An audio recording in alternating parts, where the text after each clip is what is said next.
Shalom kekasih Tuhan, doa dan harapan kami, Bapak Ibu Saudara tetap terpelihara dengan baik, baik itu roh, jiwa, dan tubuh kita di dalam anugerah dan cinta Tuhan. Saudara kekasih Tuhan, hari ini saya mengajak untuk kita memikirkan tentang satu hal, yaitu iman dan perbuatan.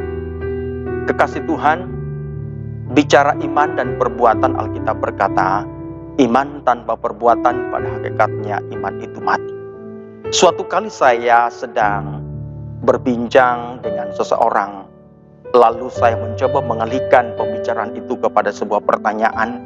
Pertanyaannya seperti ini, apakah engkau yakin pasti masuk surga? Dia pun dengan semangatnya, dengan yakinnya berkata, saya percaya, saya yakin benar, saya pasti akan masuk surga. Lalu saya bertanya lagi kembali kepadanya. Pertanyaannya yang kedua, saya bertanya seperti ini. Apa alasan Anda yang membuat Anda begitu yakin Anda pasti masuk surga? Lalu dia berkata, karena saya telah percaya kepada Tuhan Yesus Kristus. Saya bilang, puji Tuhan, jawaban yang sangat luar biasa. Tetapi seumpama sebuah perjalanan, pengakuan itu semacam sebuah langkah awal yang kita lakukan. Dan dia bertanya, kok bisa begitu?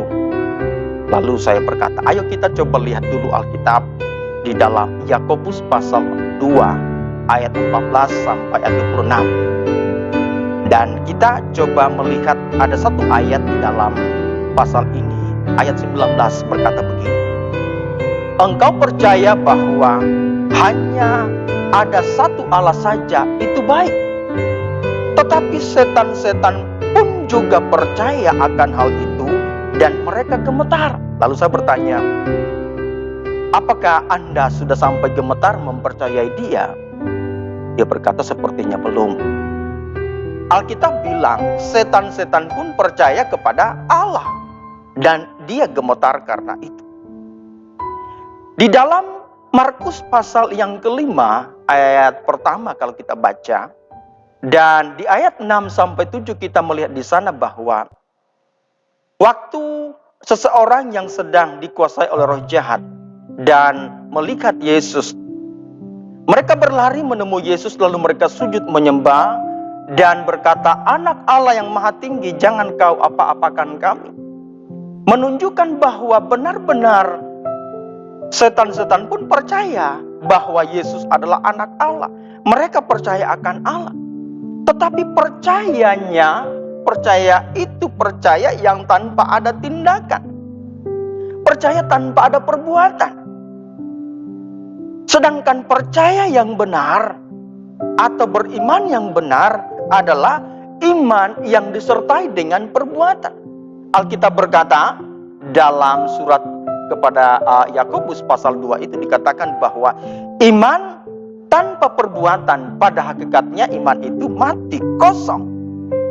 Percaya bahwa hanya ada satu Allah yang benar, yaitu Allah Abraham, Allah Ishak, Allah Yakub, dan Tuhan kita Yesus Kristus yang telah datang ke dunia. Dia mati, dia disalibkan, dan bangkit hidup selama-lamanya, dia naik ke surga. Bahwa dia maha kuasa. Alkitab berkata itu baik. Tetapi belumlah cukup menyatakan bahwa kita memiliki iman yang benar-benar sempurna seperti yang dikehendaki oleh Allah. Iman yang benar bukanlah sebuah definisi iman. Bukan saja hanya pengakuan di dalam pikiran. Bukan saja persetujuan dalam pikiran kita akan keberadaan Allah, bahwa dia Allah itu ada, dia maha kuasa. Tetapi iman harus disertai dengan perbuatan. Nah, perbuatan di sini saudaraku bicara tentang tindakan kita di dalam melakukan kehendak Allah. Alkitab memberi contoh seperti Abraham. Abraham dibenarkan karena perbuatan-perbuatannya. Nah, perbuatan Abraham itu adalah bagaimana Abraham melakukan apa yang dikehendaki oleh Allah. Waktu Allah meminta Abraham untuk tinggalkan negeri nenek moyangnya, Abraham menurutinya. Dan waktu yang terus berjalan, lalu Allah memberikan seorang anak kepada Abraham. Abraham begitu mencintai dan mengasihinya. Dan cinta Abraham dituangkan, diberikan secara penuh kepada seorang Ishak. Lalu Allah minta kepada Abraham untuk mempersembahkan Ishak. Nah, kita melihat di sana, Abraham pun menurut. Demi Allah, demi cintanya kepada Allah, Abraham rela untuk memberikan sesuatu yang paling dicintainya. Ini disebut adalah perbuatan. Inilah tindakan di mana Abraham meresponi akan imannya kepada Allah. Intinya begini, saudaraku. Percaya bahwa hanya Dia satu-satunya Allah yang benar. Dia mati, Dia bangkit, Dia naik ke sorga, dan Dia akan datang kembali. Dan Dia maha kuasa, Dia mampu dan sanggup menolong kita. Itu mutlak harus kita miliki. Tetapi itu tidaklah cukup menunjukkan bahwa kita benar-benar memiliki iman. Persetujuan dalam pikiran, pengakuan kita akan keberadaan Allah. Dan apapun yang kita pikirkan tentang Tuhan, tidak cukup. Harus ada tindakan. Harus ada benar-benar perbuatan yang menunjukkan bahwa kita mempercayai Dia. Jadi saudaraku, percaya kita kepada Tuhan harus ada bukti, harus ada tindakan yang menunjukkan bahwa kita percaya. Seperti ketika kita menyatakan cinta kasih kepada seseorang, mungkin seorang anak berkata, "Papa, Mama, aku sangat mencintaimu." Tapi dia tidak berbuat apa-apa, maka cinta itu sebenarnya cinta yang kosong. Cinta yang benar adalah membuktikannya dengan ada perbuatan, ada tindakan menunjukkan bahwa kita ini benar-benar mengasihi mereka. Nah, sama dengan kita beriman kepada Yesus, kepada Tuhan kita.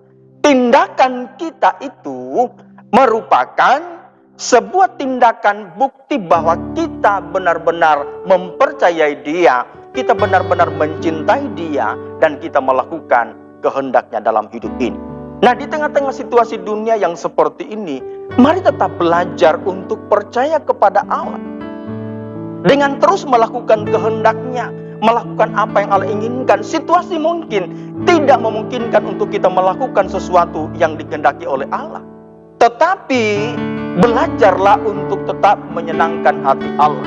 Iman harus disertai oleh dengan perbuatan. Alkitab berkata, seperti tubuh tanpa roh pada intinya mati, demikianlah juga iman tanpa perbuatan adalah mati juga. Nah, mari kita memiliki iman, tetapi juga tindakan-tindakan yang merupakan respon kita kepada iman itu sendiri, yaitu kita percaya kepada Allah, tunjukkan dengan bukti bahwa kita mengasihi Dia. Mari cintai Tuhan, kasihi Dia. Situasi di dunia ini kita tidak pernah tahu kapan akan berakhir, tetapi kita di tengah-tengah situasi ini tetap percaya kepada Dia walaupun kita tidak melihat apa yang sedang terjadi. Di tengah-tengah situasi ini, mari andalkan Tuhan. Seakan-akan Dia tidak menolong kita, tapi Dia ada. Dia maha hadir, Dia nyata dalam hidup ini. Kiranya Tuhan menolong, memberkati kita sekalian. Mari kita berdoa. Bapa di surga, berterima kasih kembali untuk segala kebaikan-Mu dalam hidup kami, bersama dengan seluruh anak-anak-Mu, umat-Mu, jemaat-Mu. Mereka tetap ada di dalam pemeliharaan Tuhan. Berkati pekerjaan usaha mereka, berkati kesehatan mereka, berkati setiap keluarga rumah tangga mereka, berkati anak-anak kami yang sedang sekolah dari rumah, mereka tetap merasakan damai dan sejahtera sukacita. Berkati apapun yang dilakukan oleh setiap anak-anak kami. Bapa di surga, kami juga berdoa menyerahkan dalam tangan-Mu untuk bangsa ini, untuk pemerintahan yang ada, mulai dari tingkat pusat, Bapak Presiden bersama dengan seluruh jajarannya, para menteri-menteri yang mendampingi. Demikian juga untuk daerah tingkat 1, tingkat 2. Demikian kami mohonkan kiranya berkat Tuhan, tolong Tuhan di dalam situasi bangsa ini, negeri kami yang sedang menghadapi pencobaan yang mungkin begitu berat. Kiranya tangan Tuhan menolong, memberkati. Berkati juga Tuhan untuk para medisi yang bekerja. Kami juga berdoa saudara-saudara kami yang terkena virus ini, kiranya mereka dijamah Tuhan, sembuhkan mereka di dalam nama Yesus. Terpuji nama-Mu Bapa di sorga. Berkati kota kami yang kami cintai ini, kiranya damai dan sejahtera sukacita ada dalam kota ini, ada dalam keluarga rumah tangga masing-masing kami. Kami menyerahkan dalam tangan-Mu seluruh keberadaan hidup kami fungsikan kepada-Mu. Ini doa kami, permohonan kami. Kami sampaikan kepada-Mu Bapa di sorga, dalam nama Tuhan kami Yesus Kristus Yesus kami berdoa bersyukur. Haleluya. Amin. Shalom. Tuhan Yesus memberkati kita sekalian.